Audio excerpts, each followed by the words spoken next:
Hello and welcome to the Business of the Business podcast. I am your co-host, JP John Possibly two-man power trip of wrestling. Joining me is my co-host, the wrestling financial genius himself, Mr. Lavi Margolin. Lavi, how you doing today, sir?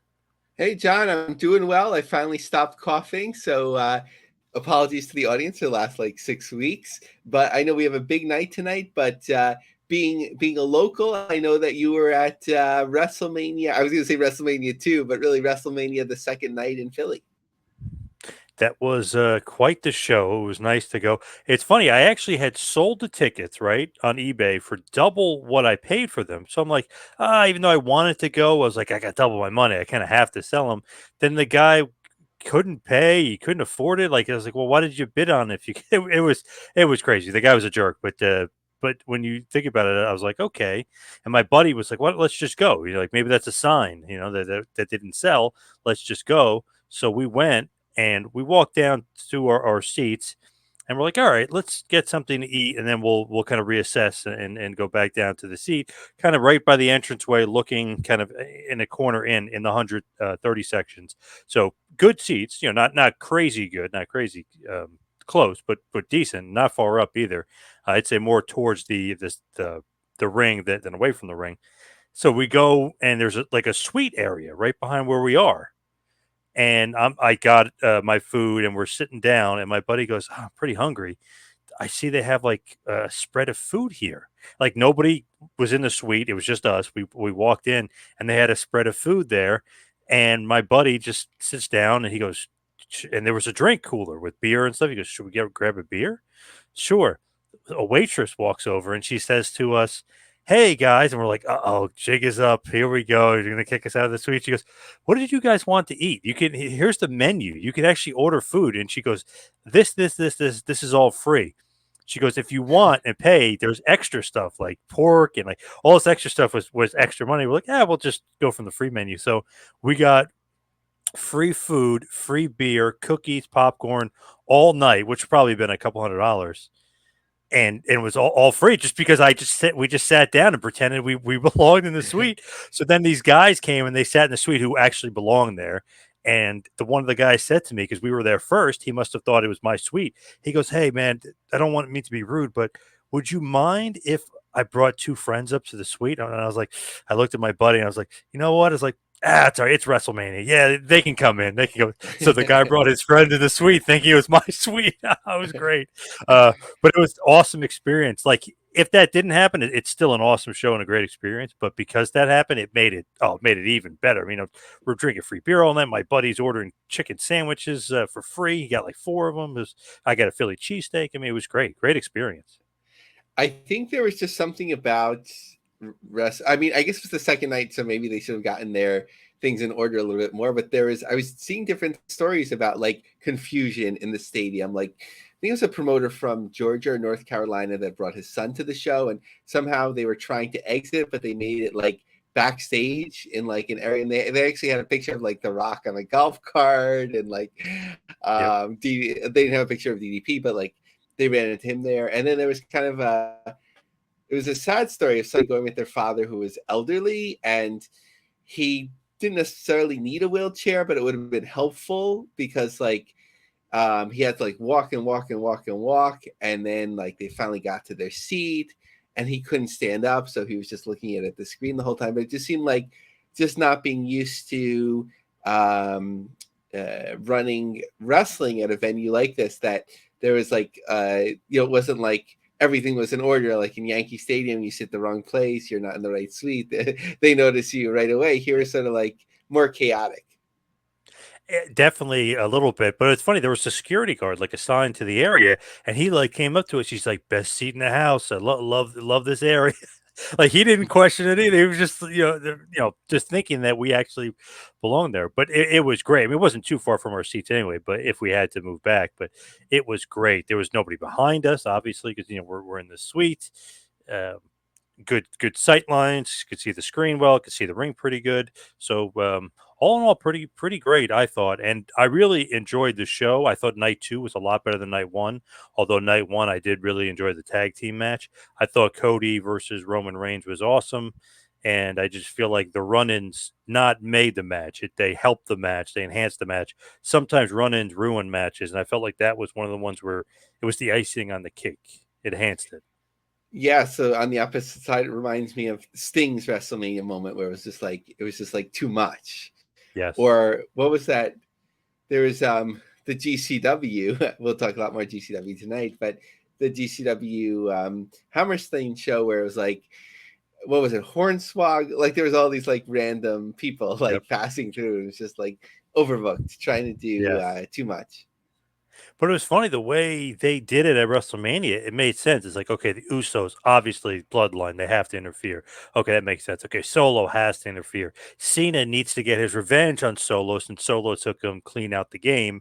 Rock, of course, has to come out. You just don't know who's going to come out besides him. Then you have a sense Rollins going to come out and do something. The Shield was obviously what he was doing, but Undertaker was a complete surprise to finally kind of get the one up on the Rock. So I don't know. I felt like every run-in was good, and it was good that Cody got the dub, even though I'm still upset about it because I love Roman. But it was good that Cody got the dub and finished the story. Yeah, I like very. I mean, obviously this was a historically long title reign anyway, but I do like when that number keeps ticking up. But I think they would have lost some fans. I mean, people always say like I'm done if this doesn't happen or whatever, and they stay. But like, I think it just would have been that disappointment, like Road Warriors not winning the belts in Chicago type of disappointment, Yeah. where like it is a story arc.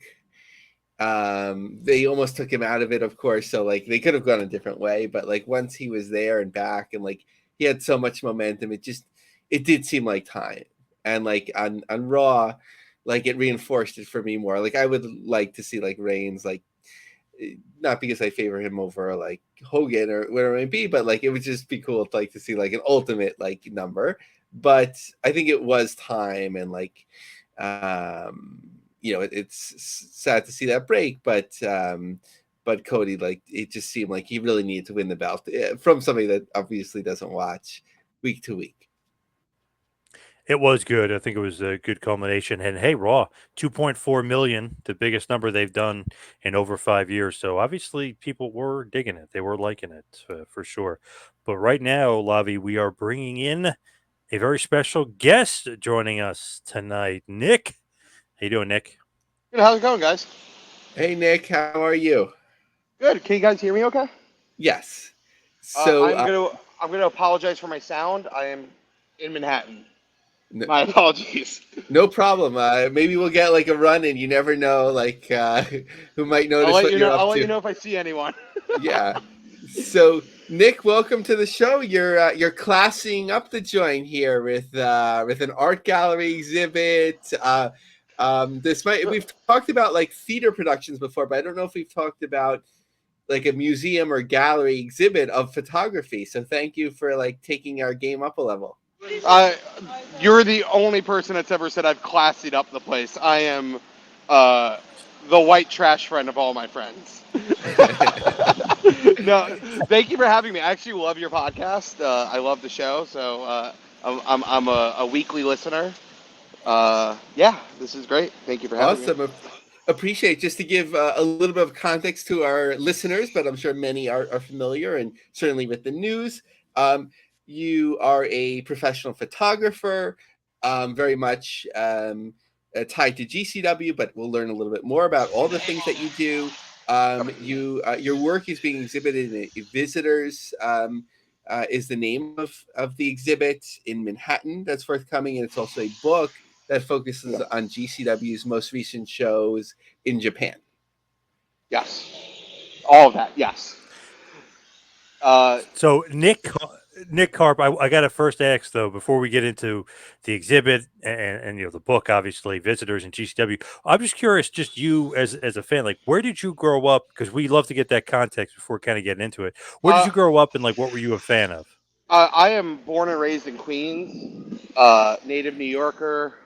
Um, I was into wrestling when I was a child. Like I remember having my well, ninth birthday watching WrestleMania 19. Uh, so that was like kind of the era of wrestling I was really into was with Ruthless Aggression.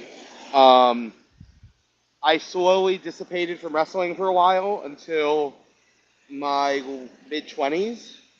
Um, and if you want me to go into that, I can. How I got back. Uh, Sure, yeah, there, definitely. there's a man by the name of Casanova Valentine who runs no ring shows in Brooklyn, and by trade I'm a music photographer, and I was getting sick of shooting bands. It just became repetitive to me, and one of my friends was like, "Yo, you got to see Cass's stuff," and I had never heard of this before, and I was like, "No ring wrestling? That sounds awesome." And Casanova Valentine let me shoot his shows, and I slowly became friends with him, getting into the little indie scene in New York.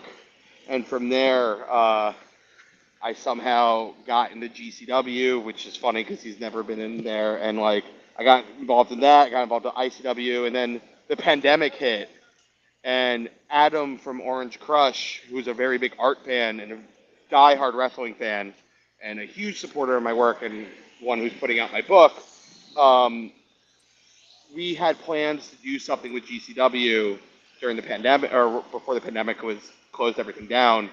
So when I saw death matches were still happening, I pitched them the idea of just pivoting from what our original plan was and making a deathmatch zine based on pandemic wrestling. And that's how I kind of got my start within the scene. When you look at the photography end of things, were you always doing photography? Was that always kind of like Yeah, your big love? yeah. I've been shooting since I was 15 years old. A lot of music stuff and a lot of event work, and it just naturally progressed into wrestling, which is always something I kept in touch with. But like I was in and out of watching it for a while, and then again, I guess the deathmatch scene is what like brought me back into it fully. And the first book being Death and COVID was what got me pretty like in the scene. So um, yeah, it's that developed my love of wrestling and developed I guess all my relationships within GCW and others. What's so unique about shooting deathmatch wrestling as a photographer? I mean, I love the danger of it because it's not a safe thing to shoot. Like there's glass coming at you. You have to kind of know the angles of where you're not going to get hit by because that's a legitimate thing. Even fans that see it, there's certain angles you can't really be in because the like tubes are going to go out of the ring and people get really hurt. I think I'm more like a fan of just like the overall culture of it and like the overall like I think what GCW especially is doing is like kind of never been done in wrestling before. It's kind of monumental, and I think we're gonna look back like 10 years from now, 15 years from now, and look at these photos, and like I don't think they're gonna be iconic by any stretch of imagination, but I think they're just like just documenting a period in time within this that is unlike any other. So it is a little bit dangerous out there for the photographer. I mean, they're not looking out for you at all, I guess. Oh, for sure not. No one cares about my gear. Now, Lavi, I know you got a lot of good questions for Nick. Yeah, so Nick, and thank you for your support of the podcast week to week. Like I mentioned, as we began recording about 6-7 weeks, I was suffering from a cough that just wouldn't end. So thanks for sticking with us there. So, of course, one of our most prolific and popular guests, which is Brett Lauderdale of GCW, and from the sense that I get, like if you're good with Brett, like you're real good, like you sort of like prove yourself to him, and he's very loyal and there's a lot of opportunities. So like, how did you sort of get in and sort of like grow with GCW? That's a great question, and I don't really know fully how to answer that other than um, the big thing with me with shooting the way I shoot is it's very invasive, and I understand that. And in wrestling, especially, like 5 years ago, even 10 years ago, this would not have been a thing. Like I break kayfabe in a lot of my photos. I again, I don't consider myself like fully like documenting the work rather than like the overall scene, if that makes any sense. I know it's like kind of sounds condescending, or not condescending, but like pompous a little bit. But like the work I want to create with GCW is kind of everlasting rather than the momentary like storyline stuff. So I got my start because of Tamo. If you're familiar, Yeah, he's with AEW now, or he is with yeah. AEW now. He's a fantastic director, a fantastic producer, a fantastic shooter, and he was GCW's like creative like video guy for a very long time. Like if you saw the early vignettes of Spring Break, that's Giancarlo. Um, and Giancarlo's seen my work, and we've been in like similar music scenes. So he was the one who really like vouched for me. And within that, Brett allowed me to access to shoot a couple shows. I remember shooting one at House of Independence, where it was like a lot of people's like last show. It was like Jungle Boy's like last indie show, quote unquote. It was Janela, Marco, excuse me. And then after that, I remember shooting Philadelphia right when the pandemic was about to start. It had to be like March 13th. And I was in the crowd for that, and it was just such a weird day because I lost all my work, and I was already in Philly for other work, and like my friends were on tour, and they realized their whole tour was about to get canceled, and it was just such a weird day. And from there, having access to like a project that I wanted to make with the book, kind of a lot like Brett saw what I was trying to do, and really has never questioned anything I've done, thankfully. Like it's again, I feel like my work is invasive sometimes. So I'm really like blessed to have that access that not everyone has. Yeah, so a question of the moment, although I didn't plan this in my notes, I'm just thinking like somebody early on during the collective, they tweet out a picture and there it looked like, and it could have been something else. It looked like there was a lot more photographers at ringside that were shooting, and some people were complaining from the crowd. What was going on there, and how was that sorted out? Okay, so resident photographer and seasoned vet Earl Gardner, prior to the collective, made a whole like spreadsheet essentially on who is shooting what, who is given what access, because everyone wants the same thing. It's like everyone wants the same shot. Like everyone wants to fight for the GCW spot in the Indies, and I get it. It makes a lot of sense. It's it's the popularized indie, but at the same time, you can't have 5, 6 photographers doing the same thing. It's just like it's redundant at that point. That first show was Defy, and Earl did not control the list for Defy because it's not a GCW show. So I think there was a couple of like people were told yes, and then they all just stuck to the same side, which is stupid. But it's it got fixed by spring break. I don't think there was any other complaints on the internet. I was looking for them. But yeah, the schedule worked perfectly in terms of just coverage. Again, it can be quite invasive. So, especially with photographers, I did see that photo. Many people did send it to me, and I even like posted about it, being like, "Oh, welcome to the first show of the collective, guys." Yeah, well, that's not fun. Like, do you think I want to shoot with 5 other people getting the same exact photo as me? That doesn't sound appealing. It was interesting because most of the photos that I was seeing were just like the side, the two sides of the ring, I guess, that were like just set rows. And then it wasn't until I forgot. I think it was one of the Japanese promotions that just like gave a photo that showed the scale of the room, that there was just a lot of like standing room, and just gave me a different perspective. So for spring break, it got a little hectic. So what I try to do for like, especially multi-man matches, like there's too many people ringside, and people can get hurt. Like, there's people jumping off ladders, there's people jumping off turnbuckles like into the crowd. Like you're gonna be in the way. So I try not to shoot like too many multi-men ringside. And most of my work isn't necessarily ringside. Again, I like to shoot like a lot of the backstage stuff. I like the moments before a lot of these performers go out, like the preparation, like them getting into the zone of like, oh, they're about to do a death match, and like seeing that mental, like again, like that mental preparation and shooting that is like the real intimate moments I love. Um, but with like the multi-man, like yeah, I'll go back and shoot the room. Like I don't need to get ringside for every match. That's not my assignment. I'm sorry, I'm in Manhattan. Sorry for the honks. Sure. Now, Uh, was your photo now the way you're describing your work? I'm wondering, was your photo? There was a photo of ICW. I think it was Indianapolis, and it was taking place in a school. So there was like the deathmatch wrestlers, sort of like waiting. Sort of their locker room was a classroom. So people were sitting in these like little desks, and somebody I had don't like know.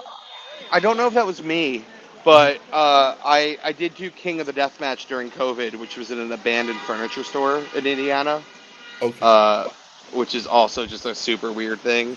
And their backstage was just like uh, the biggest, darkest room you've ever seen, and did not look appealing. There was no bathroom for talent. uh, yeah, I try to use the environment around me. I don't know who shot that, but I want to find out who shot that now. Are you like, in terms of like adventures that you plan to do you ever want to, like, if Ian Rotten is, I mean, he's always comes back and runs, like, do you want to go shoot like an Ian Rotten show just to like get that Oh, experience? absolutely. I did King during the pandemic, which is the weirdest time to shoot. Again, like you have all these people like separated from each other, but not really. Everyone's wearing a mask, but not really. Again, this was like June 2020, July 2020. This is like peak pandemic. This is before the vaccine. This is before like it was safe to go out fully.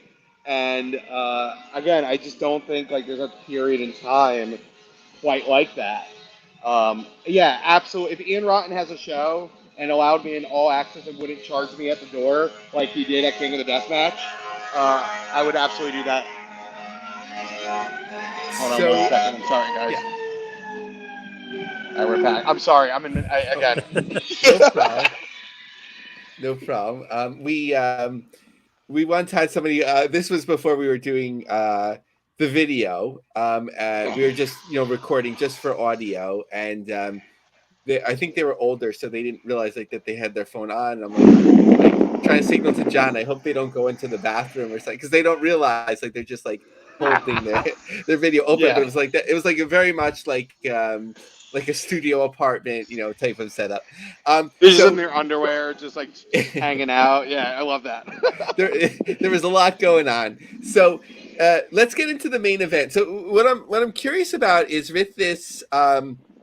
With visitors, was this a concept that was planned in advance? So sort of like you're like, okay, I'm going to budget. I'm going to go to Japan. This is what a hotel room will cost me. But besides just shooting the show, this is going to be like a book. How does that come together? Yeah, so Adam works in like high art, and there's probably a better term for that, but like he works in real art. What I do isn't real art. I just document. I like the grittiness of the world. I think like I don't know. This is document. I consider wrestling like one of the last few American folk arts like around. And again, I'm a huge wrestling nerd, and I don't know if that might insult people, but like whatever it is. And again, Adam works in this fine art realm, and when GCW was running Korakuen by themselves, Adam had the vision of making this a book. So he entrusted me to do it because we worked in that Death and COVID book. So now, being in a gallery, was that sort of like once the book came out, it was sort of like that this will work in that concept, or that was always the idea, like we'll involve the talent, we'll have a gallery, there'll be a print run, like a limited print run. The limited print run was always in the books. The book was clearly like the main plan. I don't know if the gallery was in his idea, but I kind of pitched. I was like, I really want to do a gallery. It's kind of the only goal I had this year was to try to set something up like that. Excuse me. And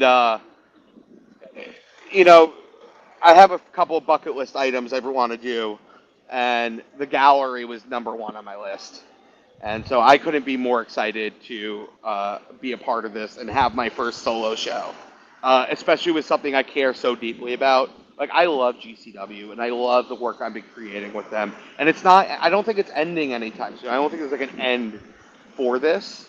But I think the Corrigan stuff was very special. And I think that show was very special. And again, that the work made from that show, I think, speaks for itself.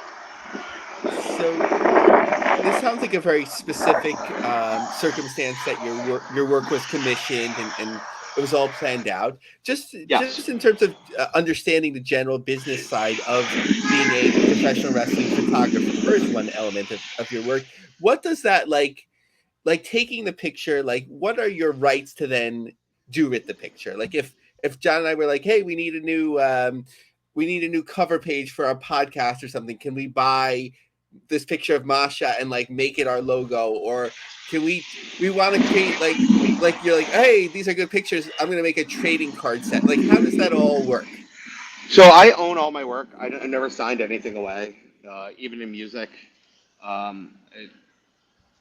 There's been times where I've had work for hires, but I've never had that in wrestling. And I do shoot other wrestling companies as well. Like, I've shot for New Japan, I've shot for H2O before, I've shot for a couple other companies, ICW.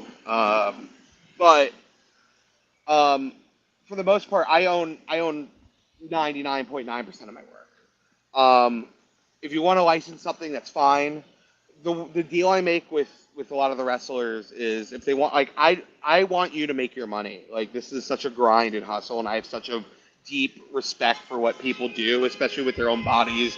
It's dangerous. And again, I consider myself invasive in that space. Like, I'm not a wrestler. The locker room is sacred, and I am literally capturing pictures in that.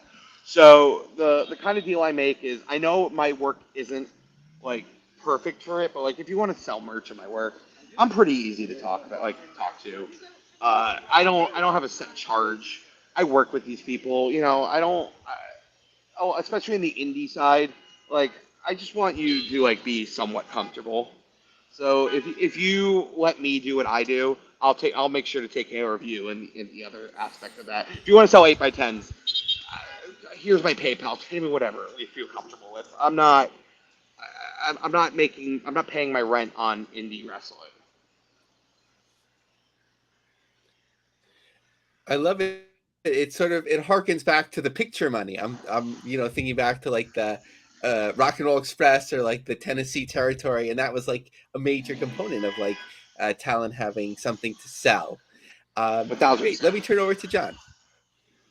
Now, where can everybody find you and this exhibit as well? So the exhibit is running from April 28th is the grand opening, from 6 to 8 p.m. at the NADA, N-A-D-A, East Broadway location at 311 East Broadway in New York City. Opening is on April 28th. It closes on May 5th. We're doing something, I think, before the GCW World on Lucha show. I cannot 1,000% confirm that, but I think that's what the case is. I don't know how public that is. We'll find out. We'll find out if I get yelled at. But we're definitely doing the opening gallery. We're going to have Effie there. We're going to have Allie, Jordan Oliver, Joey Janela, Jimmy Lloyd. A lot of the people that are featured in the book are going to be there, which is like all I wanted. Like, I understand, like, this is a solo gallery for me, and like it's a blessing. But I gotta have the subjects in it. It's like, this work wouldn't happen without them. Clearly, the book Visitors can be bought at orangecrush.art or visitorsbook.com, and it's really like the coolest, most beautiful thing I've ever put out. All the pages on the side are all hand painted red. It's gorgeous. It's really like, it's a coffee table book. It's something to show people, especially as a wrestling fan. There's not many like high art wrestling things I feel like available, and Adam really just outdid himself on it. It is the coolest thing I've ever been a part of, and I can't praise it anymore. And the gallery, I just got done seeing the photos, the proofs, and they look insane. It's like the biggest my work has ever been published, and the highest quality I've ever seen my work. So it's really cool to see my photos not on an iPhone, to be quite honest. Now, where can everybody find you social media wise? Nick Carp Photos, Nickkarp, and then photos at the end. Um, if you follow any of the GCW wrestlers, most of them follow me. Pretty easy to find. Yeah. Thank you guys for having me. Sincerely. I hope I Thank didn't you. mess up. No, Thanks. thank you so much for joining us. No, Thanks. thank you for talking about it with Brett as well. Sincerely. Nick, one last question before you go. Where are you? I'm getting Absolutely. like, where's that? No, I said absolutely. I am on Avenue A and Houston, uh, right outside of Wiggle Room. I just wrapped up a shoot with a couple friends, went to a gallery, and it was like, oh, I have this interview, and then I realized, oh, crap, it's 8:30. I guess I'd rather be out than be on the subway. So this was me compromising. No, that's great. And I was gonna say I was getting Rent vibes, like the play. So I'm not too far away in terms of the context. It didn't No, feel like it no. was. It didn't feel like it was above 14th Street. So I'm No, glad. it's Like, definitely not above 14th Street. Definitely right on Houston and Avenue A. I'm staring at the Double Down Saloon if you're familiar. nice. Nice. All right. Thanks, Nick. Thank you Really a guys. pleasure, and we hope to have you back Thank you, soon. Nick. Absolutely. Thank you Yeah. guys again. Sincerely. Take care. Bye. I thought he was going to say he was at the corner of First and First, an old Seinfeld reference. And then, then he'd think about it and say, I'm at the nexus of the universe, if you remember that great episode. How Oh could yeah, the I used same to love street that. intersect with itself? I haven't thought about that in so long. Like I love Manhattan, but like staying above 14th Street because like you can't get lost. But like once it's like Houston and like East Houston or whatever, then I'm just like sort of circling around. When I went to the Sakuban show in Chinatown, I was kind of like, where am I? And it felt like it wasn't too far away, but like it just kept going. Like I barely made it on time. I love it. Now, completely switching gears here. Global Force Wrestling is back. What in the world is going on?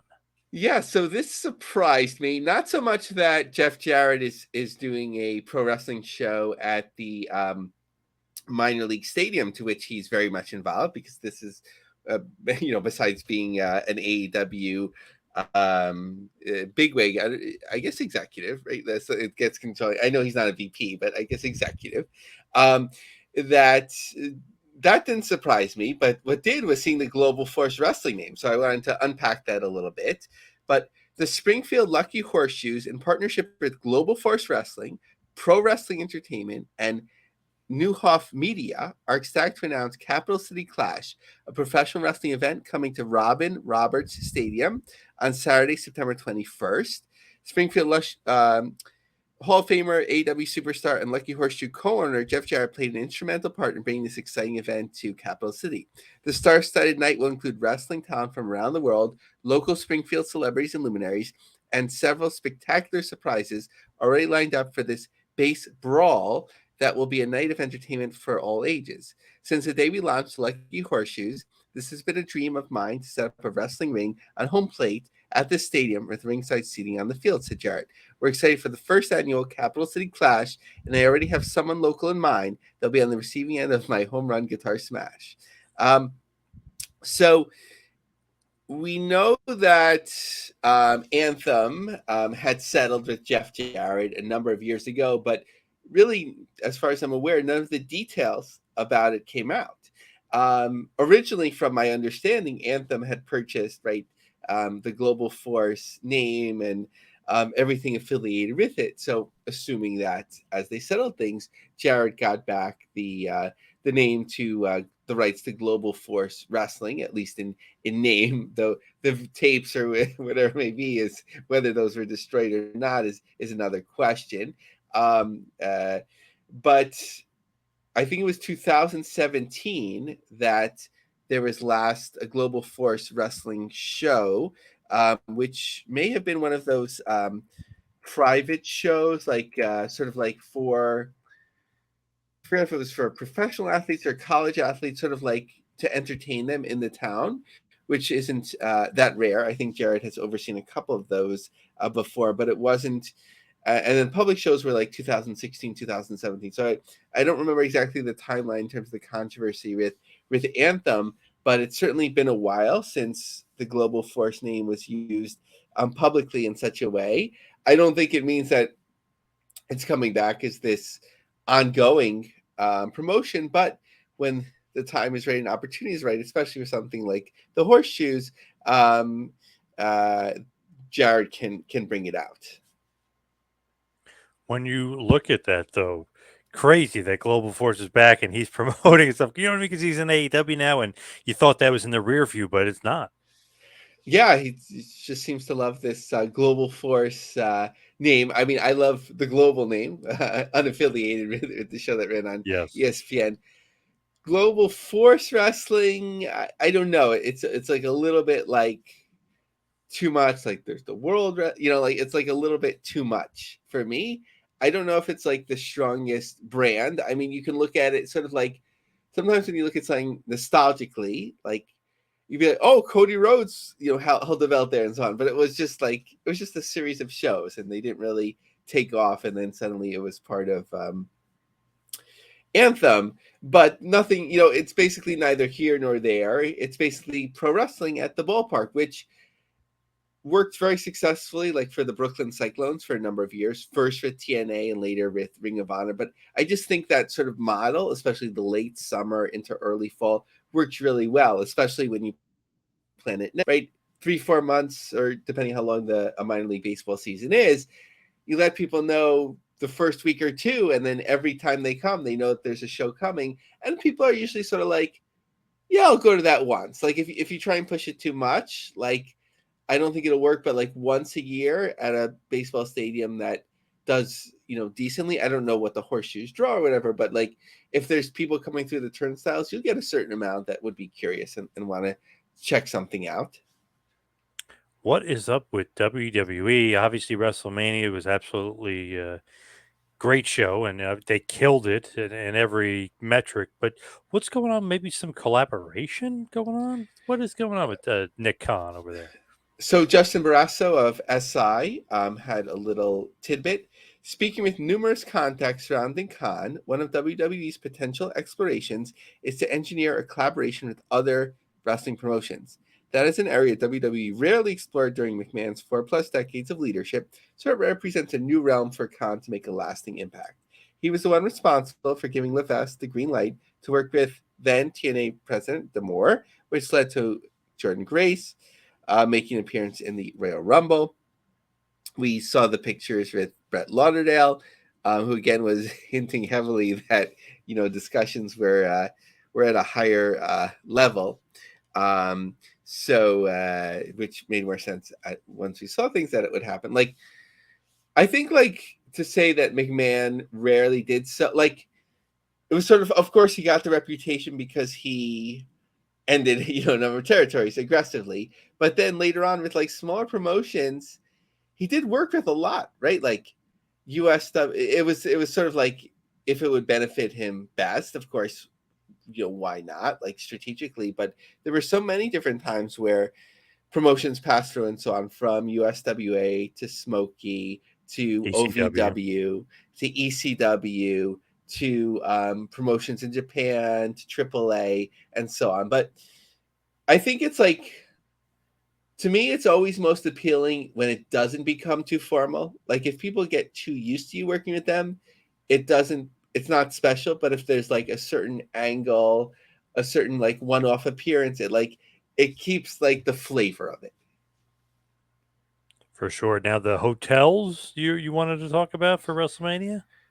So there was an interesting graphic about hotel demand, um, which I would have liked to see like a little bit of a longer trajectory, because it's from CoStar. It was in one of their Philadelphia media outlets, and it was showing like for WrestleMania, especially like the peak days, there was occupancy around that as high as 70%.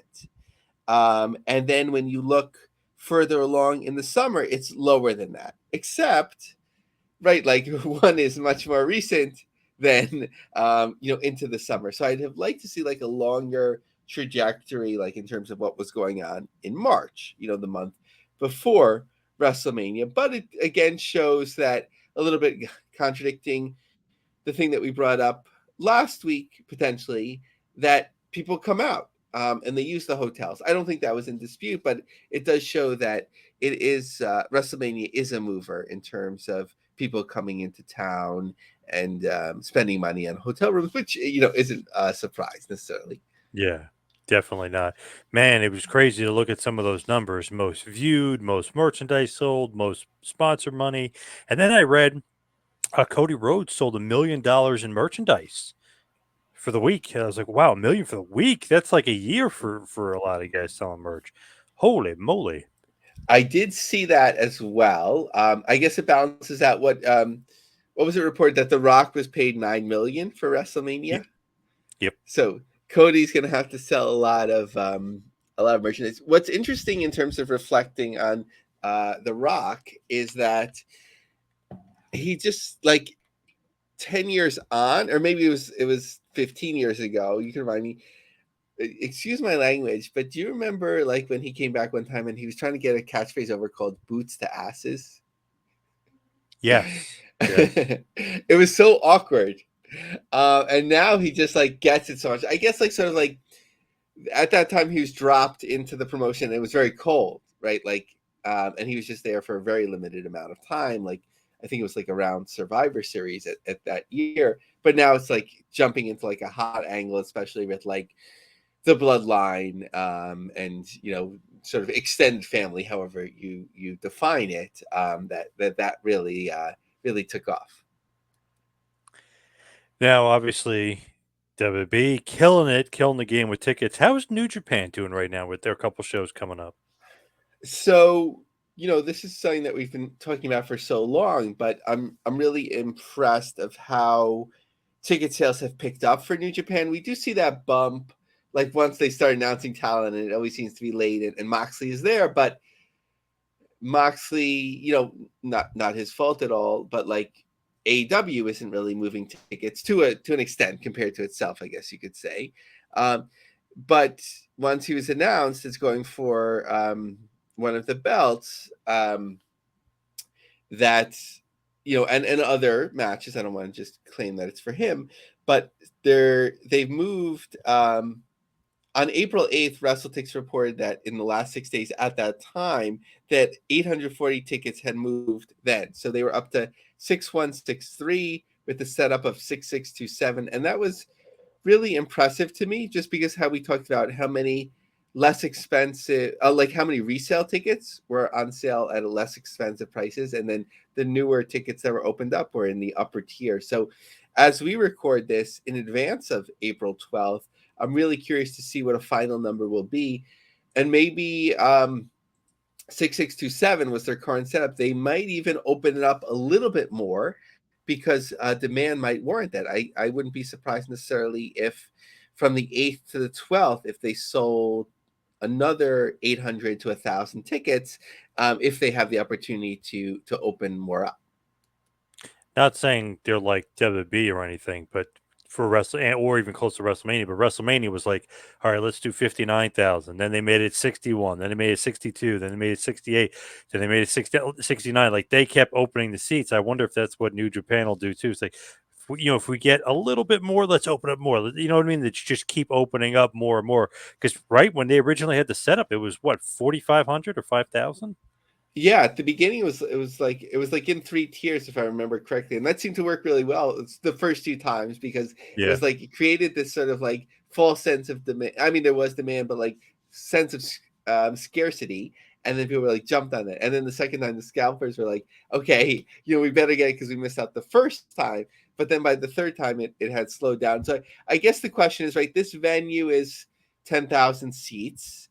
So if you've already opened 6,600, it probably just depends on the staging and sight lines from there. So I'd imagine that there's room to open up like 500 more if they need to, but I don't think they're going to forego like the full staging to like maximize like 10,000 seats, which I don't imagine that there would be such a demand for that unless like CM Punk got leave and is having the rematch with Jungle Boy or something like Right. that. Outside of something like that, I think they'll stick around. If they sell out to 6,600, that's another huge win. But there could be a little bit more room to open up to 7,000. What is going on? Let's go back to GCW. What's going on with Game Changer?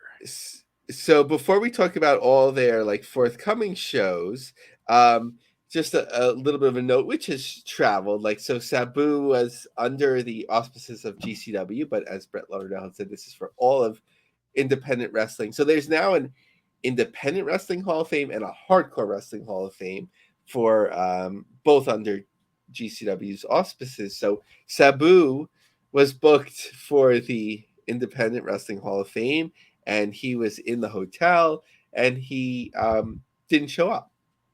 He was paid in advance, or at least part of it.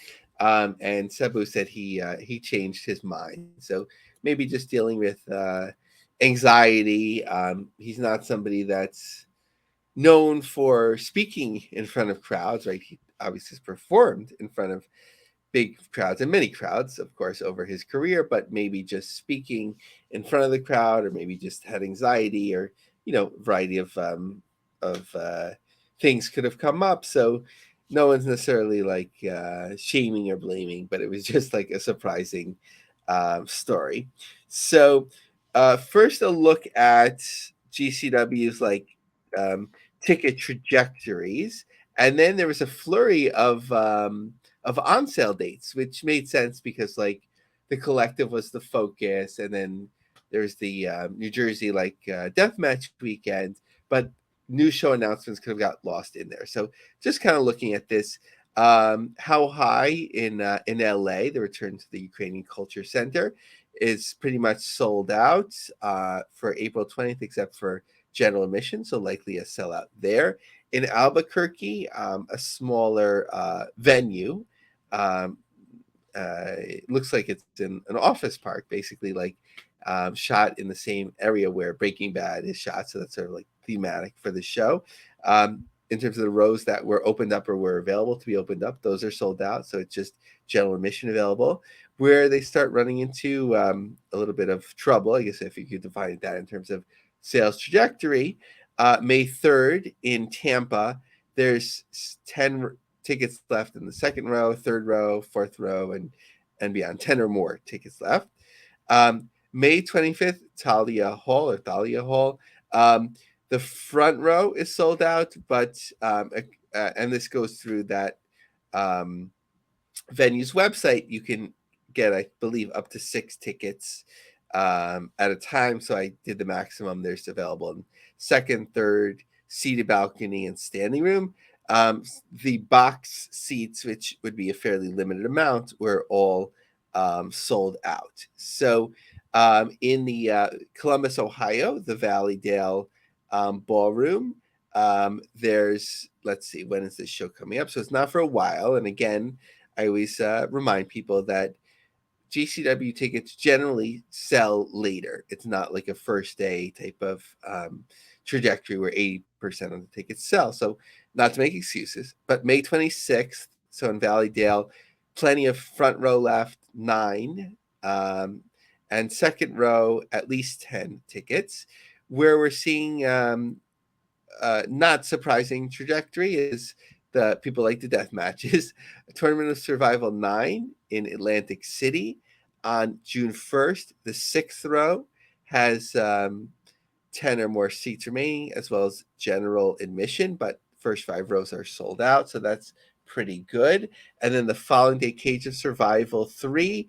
The third row has 5 seats left. The fourth row has 6 seats left, so those will likely sell out. And then general admission, so there's of course room to put more rows on sale as reserve rows on sale as demand warrants it. But just in terms of upcoming shows, GCW comes to Denver for the first time Friday, June 14th. at a venue called Jefferson. I don't have the full venue name in front of me, or it's a little bit small. I should have had that better. But what else?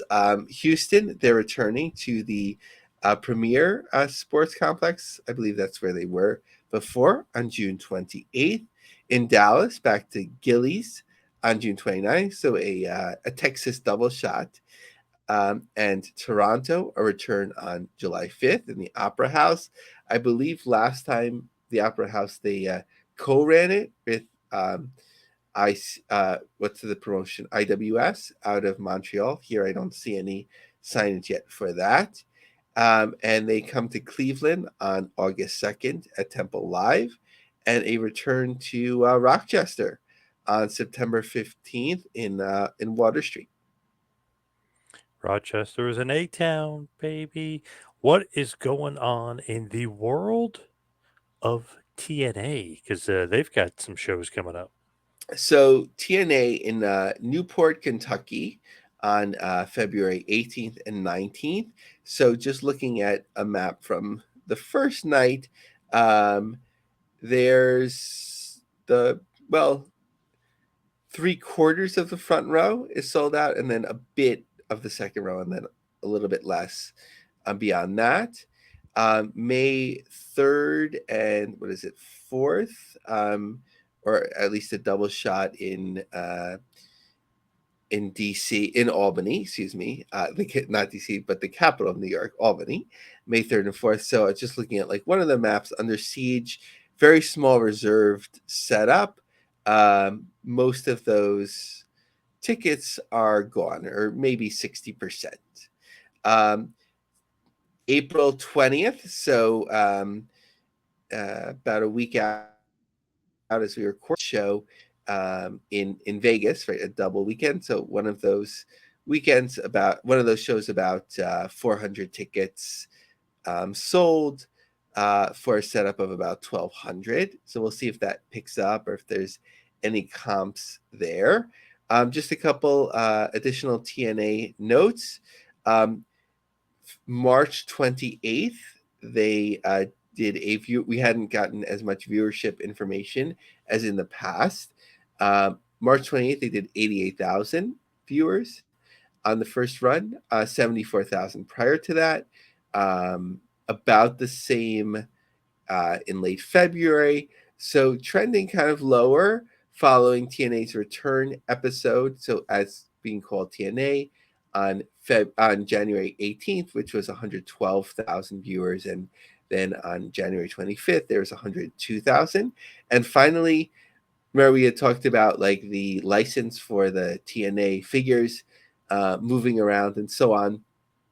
The Power Town, which is really coming on with a number of figures of different sorts, they'll have a TNA, or by the time you hear this, they'll have had a TNA figure reveal. So nice promotion for their action figure line. You don't always see that being spotlighted on a wrestling show. What is going on with MLW?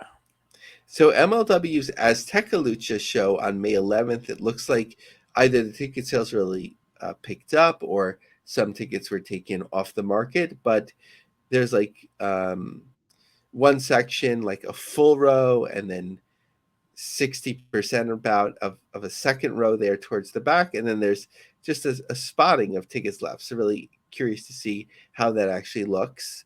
On July 12th, which is Blood and Thunder in St. Petersburg,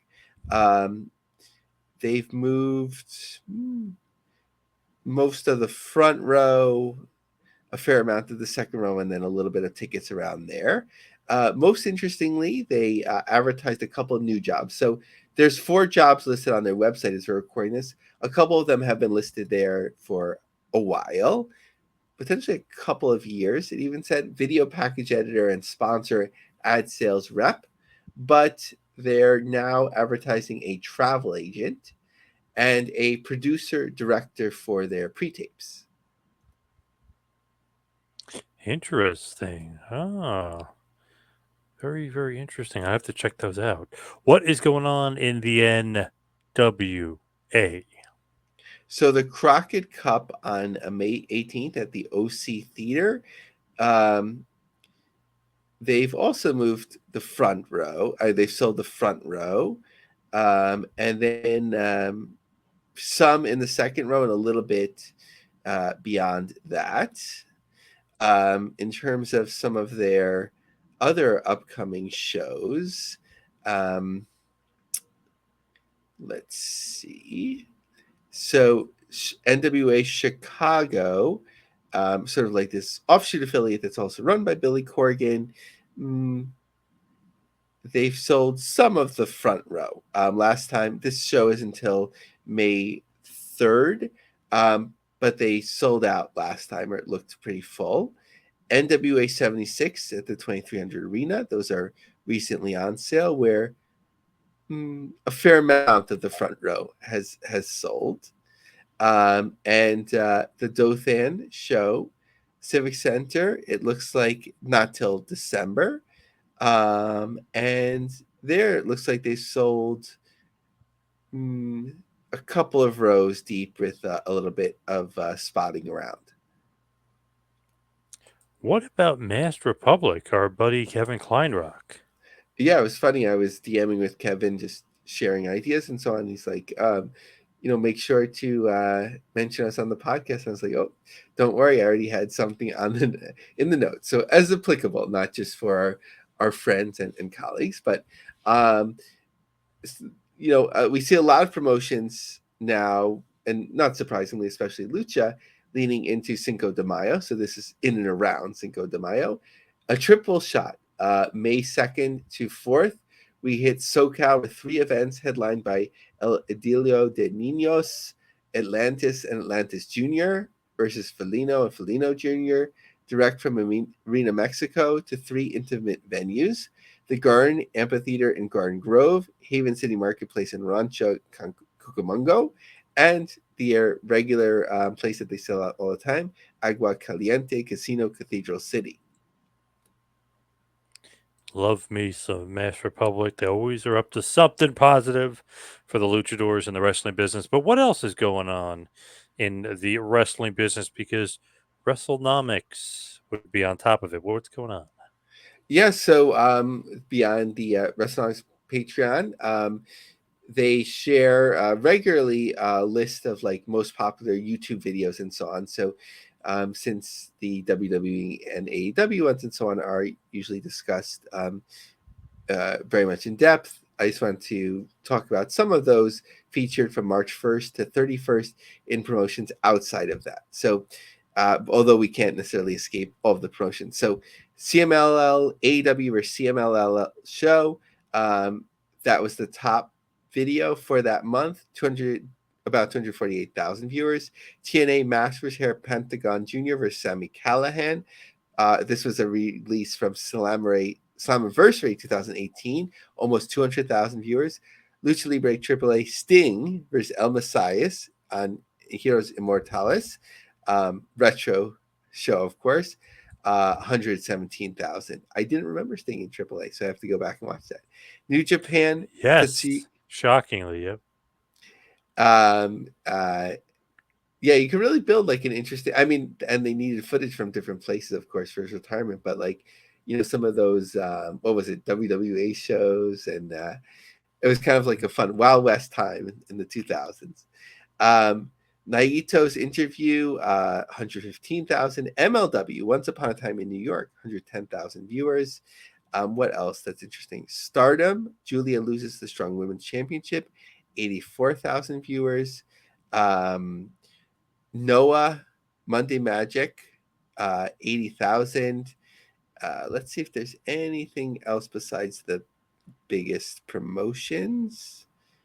I'm not sure how it's covered exactly. Like if there was like a Beyond breakthrough match or something like that, if that would sort of fall in this net. But we see a lot of TNA, Stardom, New Japan, Lucha Libre,